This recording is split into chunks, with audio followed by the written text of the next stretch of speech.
അനൂസ് കിച്ചണിലേക്ക് വീണ്ടും സ്വാഗതം. ഇന്നൊരു ലഞ്ച് വീഡിയോ ആണ് കേട്ടോ. വളരെ ടേസ്റ്റി ആയിട്ടുള്ള ഒരു നാടൻ ഊണാണ്. തേങ്ങയൊന്നും ചേർക്കാതെ ഉണ്ടാക്കുന്ന കുറച്ച് കറികളൊക്കെയാണ് കേട്ടോ. അപ്പോൾ പെട്ടെന്ന് ഉണ്ടാക്കാൻ പറ്റുന്ന നല്ല ടേസ്റ്റി ആയിട്ടുള്ള ഈ ലഞ്ച് എങ്ങനെയാണ് റെഡിയാക്കുന്നത് നമുക്ക് നോക്കാം. ആദ്യം ഒരു പരിപ്പ് കറിയാണ് ഉണ്ടാക്കുന്നത്. തോരൻ പരിപ്പ് അല്ലെങ്കിൽ സാമ്പാർ പരിപ്പ് ഉണ്ടല്ലോ, അത് വെച്ചിട്ടാണ് ഉണ്ടാക്കുന്നത്. അപ്പോൾ ഒരു 1.25 കപ്പ് പരിപ്പ് നന്നായിട്ട് കഴുകി വെച്ചിട്ടുണ്ട്. ഇത് കുതിർക്കേണ്ട ആവശ്യമില്ല. വളരെ പെട്ടെന്ന് ഉണ്ടാക്കാൻ പറ്റുന്ന ഒരു പരിപ്പ് കറിയാണ്. നമ്മൾ സാധാരണ ഉണ്ടാക്കുന്നതിനും കുറച്ച് വ്യത്യസ്തമായിട്ടാണ് ഇത് റെഡിയാക്കുന്നത്. പിന്നെ കുക്കറിലിട്ട് എല്ലാം കൂടി വേവിക്കുക, താളിച്ച് ചേർക്കുക, അത്ര മാത്രമേ ഉള്ളൂ. അപ്പോൾ ഞാൻ ഒരു കുക്കർ എടുത്ത് വെച്ചിട്ടുണ്ട്. ഈ പരിപ്പ് നമുക്ക് അതിനകത്തോട്ട് ഇട്ട് കൊടുക്കാം. ഇതിൻ്റെ കൂടെ ഒരു സവോള, മീഡിയം സൈസിലുള്ളൊരു സവോള എടുത്താൽ മതി. അല്ലെങ്കിൽ ചെറിയ ഉള്ളി വേണമെങ്കിൽ യൂസ് ചെയ്യാം. ഒരു 5-6 ചെറിയ ഉള്ളി ചേർത്ത് കഴിഞ്ഞാൽ കുറച്ചും കൂടി ടേസ്റ്റ് ഉണ്ടാവും. പിന്നെ ഇതിനകത്തേക്ക് ഒരു വലിയ തക്കാളിയും കൂടി ഇട്ട് കൊടുക്കുക. ചെറുതാണെങ്കിൽ 2 തക്കാളി എടുക്കാം. ഒരു പച്ചമുളക് ഇട്ടു. ഇനി ഇതിൽ നമുക്ക് ആവശ്യത്തിനുള്ള വെള്ളം ഒഴിച്ചു കൊടുക്കാം. അപ്പോൾ ഒരു 1.25 കപ്പ് പരിപ്പാണല്ലോ എടുത്തത്, അതിന് ഞാനൊരു 3.5 കപ്പ് വെള്ളം ഒഴിക്കുകയാണ്. അപ്പം അഥവാ ഈ പരിപ്പ് വെന്ത് കഴിഞ്ഞിട്ട് കുറച്ചും കൂടി ഇത് ലൂസ് ആവണമെന്ന് തോന്നുവാണെങ്കിൽ ആ സമയത്ത് വെള്ളം ചേർത്ത് തിളപ്പിച്ചാൽ മതി. ഓക്കെ, അപ്പം ഞാൻ ഇതിനകത്തേക്ക് ഒരു 3.5 കപ്പ് വെള്ളം ഒഴിച്ചു കൊടുത്തു. ഇനി ഇതിൽ നമുക്ക് പൊടികൾ ചേർക്കാം. ഒരു 1/4 ടീസ്പൂൺ മഞ്ഞൾപ്പൊടിയും 1 ടീസ്പൂൺ സാമ്പാർ പൊടിയും ചേർത്ത് കൊടുക്കുക. ടീസ്പൂൺ എന്ന് വെച്ചാൽ ചെറിയ സ്പൂണാണ്, അപ്പോൾ അതിൽ 1 ടീസ്പൂൺ ചേർത്താൽ മതി. ഇത് കൂടുതൽ ചേർക്കരുത് കേട്ടോ, അപ്പോൾ സാമ്പാറിൻ്റെ ടേസ്റ്റ് ആയിപ്പോവും. 1 ടീസ്പൂൺ മാത്രം ചേർത്ത് കഴിഞ്ഞാൽ അങ്ങനെ ആ ഒരു ടേസ്റ്റ് ആയിരിക്കത്തില്ല.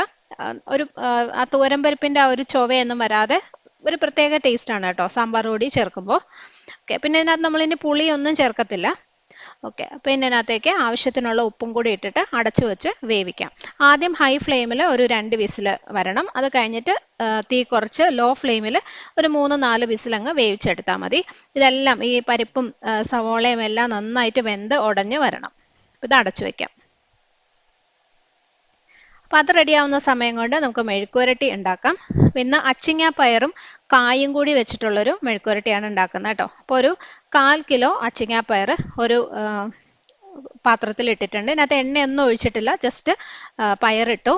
അതിൻ്റെ കൂടെ തന്നെ ഒരു 2 പച്ചക്കായ ഇതുപോലെ കുറച്ച് വലിയ കഷ്ണങ്ങളായിട്ട് അരിഞ്ഞതും കൂടി ഇട്ട് എടുക്കുക. 2 വലിയ കായായിരുന്നു കേട്ടോ, ചെറുതാണെങ്കിൽ 3-4 എണ്ണം എടുക്കാം. ഓക്കെ, ഇത് നമ്മൾ വേവിച്ചെടുക്കുമ്പോൾ ഒരുപാട് ഉടഞ്ഞു പോകാതിരിക്കാനായിട്ടാണ് കുറച്ച് വലിയ കഷ്ണങ്ങളായിട്ട് കട്ട് ചെയ്യുന്നത്. പയർ പെട്ടെന്ന് ഉടയത്തില്ല, പക്ഷെ കായ് ചെറുതായിട്ട് കട്ട് ചെയ്താൽ പെട്ടെന്ന് അങ്ങ് ഉടഞ്ഞു പോകും. ഓക്കെ, പിന്നെ ഇതിനകത്ത് ഒരു 1/2 കപ്പ് വെള്ളം ഒഴിച്ചിട്ടുണ്ട്. ആദ്യം വെള്ളം ഒഴിച്ച് വേവിച്ചിട്ടാണ് പിന്നെ നമ്മളിത് വഴറ്റിയൊക്കെ എടുക്കുന്നത്. ഇതിനകത്തേക്ക് ഒരു 1/4 ടീസ്പൂണോളം മഞ്ഞൾപ്പൊടി ഇട്ട് കൊടുക്കാം. കുറച്ച് ഉപ്പും കൂടി ഇട്ടിട്ട് നന്നായിട്ടൊന്ന് മിക്സ് ചെയ്ത് നമുക്കിത് അടച്ചു വെച്ച് വേവിച്ചെടുക്കണം.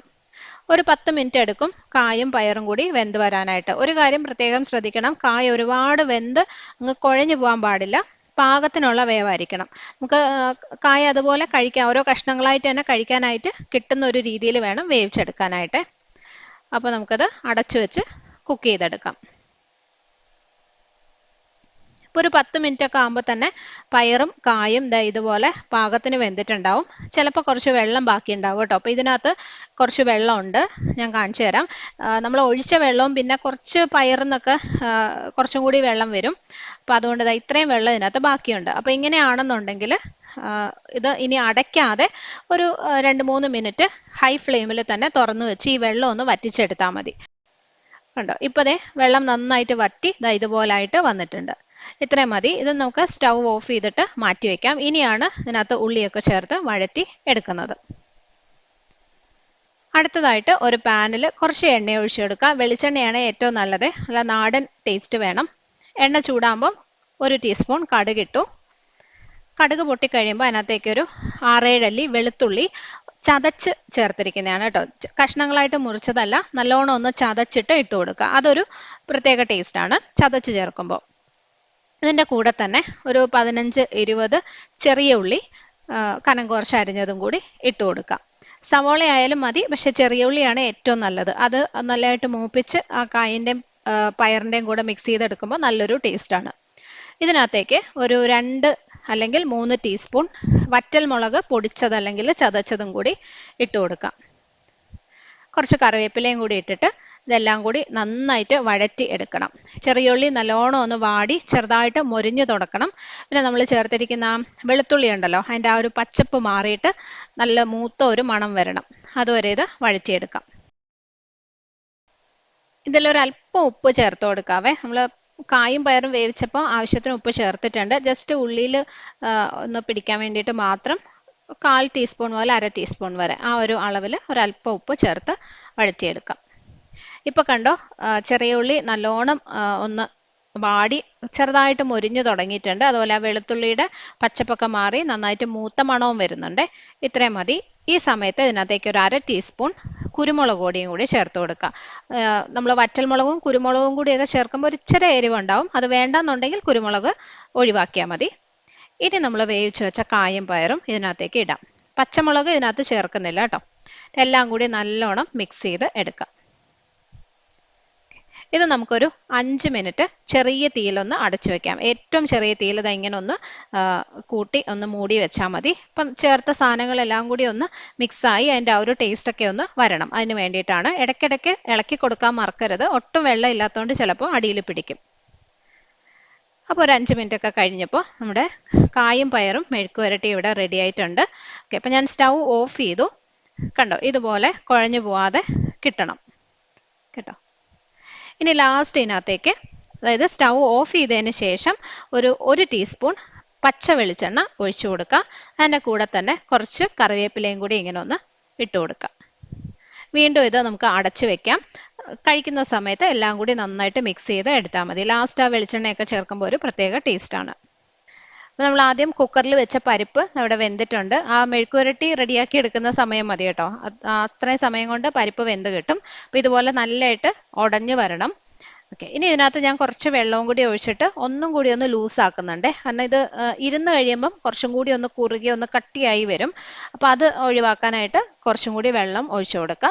അപ്പോൾ അതിൻ്റെ അളവ് നിങ്ങൾക്ക് അഡ്ജസ്റ്റ് ചെയ്ത് ചേർക്കാം. നിങ്ങൾ കുക്കർ തുറക്കുമ്പോൾ അതിനകത്ത് എത്രത്തോളം വെള്ളമുണ്ട്, എത്രത്തോളം ലൂസാണ് എന്നൊക്കെ നോക്കിയിട്ട് അതിനനുസരിച്ച് ഒഴിച്ചു കൊടുത്താൽ മതി. അപ്പോൾ ഒന്ന് ടേസ്റ്റ് ചെയ്ത് നോക്കിയപ്പോൾ എനിക്കൊരു ഇച്ചിരി ഉപ്പ് കുറവായിട്ട് തോന്നി. അപ്പോൾ അതിനായിട്ട് ഒരല്പം ഇട്ട് കൊടുക്കാം. നന്നായിട്ടൊന്ന് മിക്സ് ചെയ്തിട്ട് ഇതൊന്ന് തിളച്ച് വരണം. ഇപ്പോൾ കൂടുതൽ വെള്ളം ചേർത്തല്ലേ, അപ്പോൾ അത് നല്ലോണം ഒന്നും കൂടി തിളച്ച് വരണം. പരിപ്പ് ഇപ്പോൾ നന്നായിട്ട് തിളയ്ക്കുന്നുണ്ട്. ഇനി ഇതിനകത്ത് നമുക്ക് താളിച്ചും കൂടി ചേർത്ത് കൊടുക്കാം. താളിക്കാനായിട്ട് ജസ്റ്റ് കുറച്ച് കടുക് പൊട്ടിക്കുക, 2-3 വറ്റൽമുളക്, കുറച്ച് കറിവേപ്പില, ഇത്രയേ ഉള്ളൂ. ഇത് റെഡിയാക്കി വെച്ചിരിക്കുന്ന പരിപ്പിലേക്ക് ഒഴിച്ചു കൊടുക്കുക. അവിടെ പരിപ്പ് കറി റെഡിയായി. നല്ല ടേസ്റ്റി ആയിട്ടുള്ള, പെട്ടെന്ന് ഈസി ആയിട്ട് ഉണ്ടാക്കാൻ പറ്റുന്ന ഒരു പരിപ്പ് കറിയാണ്. ചോറിൻ്റെ കൂടെയും ചപ്പാത്തിയുടെ കൂടെയും നല്ല ടേസ്റ്റാണ് കേട്ടോ. ലാസ്റ്റ് നമ്മൾ ഉണ്ടാക്കാൻ പോകുന്നത് എഗ് പെപ്പർ ഫ്രൈ ആണ്. അതിനായിട്ട് ഒരു 5 മുട്ട പുഴുങ്ങിയിട്ട് ഇതുപോലെ 2ആയിട്ട് കട്ട് ചെയ്ത് വെച്ചിട്ടുണ്ട്. ഇനി ഒരു പാൻ വെച്ചിട്ട് ഒരല്പം എണ്ണ ഒഴിച്ചു കൊടുക്കുക. ഒരുപാടൊന്നും വേണ്ട, 2-3 ടീസ്പൂൺ വെളിച്ചെണ്ണയാണ് ഏറ്റവും നല്ലത്. എണ്ണ ചൂടാകുമ്പോൾ നമ്മൾ കട്ട് ചെയ്ത് വെച്ചിരിക്കുന്ന മുട്ട ഇട്ട് കൊടുക്കാം. എല്ലാം ഒരുമിച്ച് തന്നെ ഇടാണ് കേട്ടോ. ഇത് ഫുൾ ഉണ്ടാക്കിയെടുക്കാനുള്ള എണ്ണയാണ് ഈ 2-3 ടീസ്പൂൺ. ഇനി ഇത് ഈ ഒരു സൈഡ് ഒന്നിങ്ങനെ മൊരിഞ്ഞ് വരുന്നത് വരെ ഫ്രൈ ചെയ്യണം.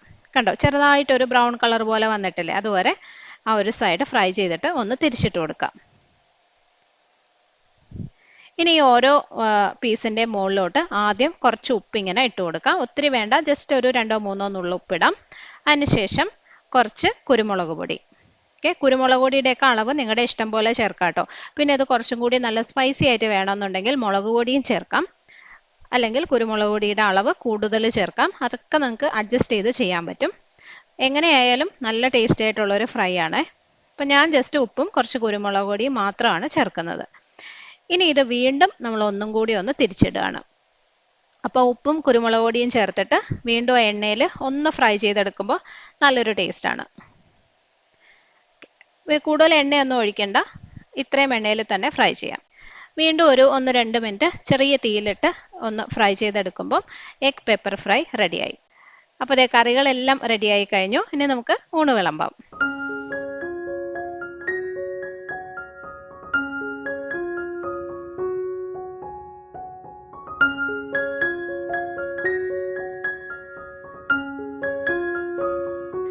അപ്പോൾ ഈ നാടൻ ലഞ്ച് നിങ്ങൾക്ക് ഇഷ്ടമായെന്ന് വിചാരിക്കുന്നു. ട്രൈ ചെയ്ത് നോക്കണം. റെസിപ്പീസ് ഇഷ്ടമായെങ്കിൽ ലൈക്ക് ചെയ്യാനും ഷെയർ ചെയ്യാനും കമൻറ്റ് ചെയ്യാനും മറക്കരുത്. സബ്സ്ക്രൈബ് ചെയ്തിട്ടില്ലാത്തവരുണ്ടെങ്കിൽ ഒന്ന് ചെയ്ത് സപ്പോർട്ട് ചെയ്യണേ. അപ്പോൾ ഇതുപോലെ തന്നെ നല്ല റെസിപ്പീസും വീഡിയോസും ആയിട്ട് നമുക്ക് വീണ്ടും കാണാം. Bye friends, thank you for watching.